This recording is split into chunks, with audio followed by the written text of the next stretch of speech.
Ce que je viens de dire dans la dialectique du compromis ou de la rigueur intellectuelle, qui ait rapport avec l'équinoxialité et la solsticialité, on le voit aussi en astrologie.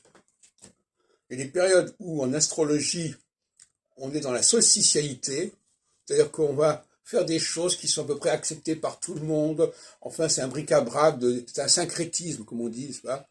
Alors, le moment qu'on parle un peu d'astrologie, on est tous d'accord, soi-disant. Alors, on prend un peu de ceci, un peu de cela, etc. On pactise. Et puis, il y a des périodes où, tout d'un coup, il y a l'équinoxialité qui arrive. Et là, ça ne marche plus. On a une exigence intellectuelle plus forte. On veut quelque chose qui soit beaucoup plus structuré, beaucoup plus cohérent.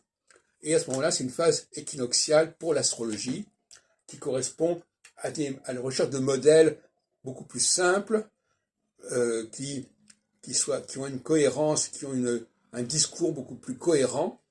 Et voilà, donc actuellement, nous passons d'une phase solsticiale à une phase équinoxiale, et par conséquent, nous avons besoin d'un discours astrologique qui soit plus assuré, plus structuré, et qui ne soit pas un mélange, un patchwork, une salade de toutes sortes de choses qu'on rajoute.